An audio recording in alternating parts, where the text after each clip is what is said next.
இன்றைக்கி காலையில் எழுந்திரிச்சோடனே எனக்கு வேலை என்னென்னா வெயிட் தான் பார்ப்பேன் நான். என்னோடய வெயிட்டு 70 கேஜி இருந்துச்சு. நான் ஸ்டார்ட் பண்ணும்போது 76 கேஜி இருந்தேன். இப்போ 71 கேஜி இருக்கேன். ஆக்சுவலாக சொன்னப்போனால் 72 கேஜி கூட வச்சுக்கலாம். 72 கேஜி இருக்கேன். ரொம்பவே ஹாப்பியாக இருக்குது. 3 கேஜி கம்மி பண்ணியிருக்கேன். காலையில் எழுந்திரிச்சோன்னே இந்த ட்ரிங்க் தான் நான் குடிப்பேன். ஒன்றில் லெமன் ஜூஸு ஹாட் வாட்டரில் எடுத்துக்கிடுவேன். இன்னொன்று சுகர் போட்ட பிளாக் காஃபி எடுத்துக்குவேன். அந்த ஒரு டைம் தானே சுகர் சேர்க்குறேன், அதனால் சுகர் போட்டே எடுத்துக்குவேன். அதுக்கப்புறம் பப்பாயா தான் கட் பண்ணி அதுக்கு மேலேயே தேன்லாம் விட்டு சாப்பிட்டேன். நல்லா இருந்துச்சு. எங்கள் அத்தை வெளியே உட்காந்து சாப்பிட்டுட்டு இருந்தாங்க.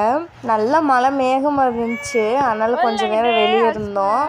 சித்திரைக்கு வெயில் தான் அடிக்கும்னு நினைப்போம், ஆனால் இந்த தடவை தான் மழையாக பெய்யுது. அழகர் ஆற்றுக்குள்ளே இறங்குனதுலேருந்து ஒரே மழை தான். எங்கள் ஊர்லலாம் டெய்லி மழை வந்துடும், அது நைட்டு தான். இன்றைக்கி கூட சரியான மழை மேகமாக தான் இருந்துச்சு. அது நான் சொன்ன மாதிரியே மழையும் வந்துடுச்சு. மழை வர்றதுலாம் எந்த பிரச்சனையும் இல்லை, மழை தாராளமாக வரட்டும். ஆனால் என்ன கரண்டை ஆஃப் பண்ணிடுறாங்களா, கரண்ட் இல்லாமல் தூங்கவே முடியல பாப்பாலாம் வச்சுட்டு. அதுக்காண்டி பார்த்தா தான், வேறெல்லாம் ஒன்றும் இல்லை.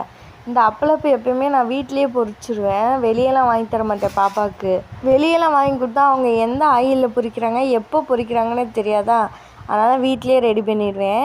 இன்றைக்கி ஈவினிங் டின்னருக்கு லெமன் ரைஸ் தான் ரெடி பண்ணுறேன். அது கூட மீன் மேக்கர் பொரியலும் ரெடி பண்ணியாச்சு. அது கூட நேற்று வச்ச சாம்பார் இருந்துச்சா, அதோடய வச்சுட்டேன்.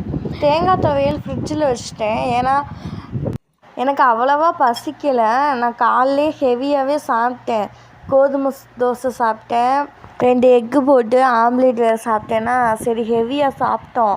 இன்றைக்கி நைட் எதுவுமே சாப்பிட வேணாம், வெறும் பால் மட்டும் குடிச்சிக்கோன்னு சொல்லிட்டு பால் தான் குடித்தேன். நாளைக்கு பார்க்கலாம்.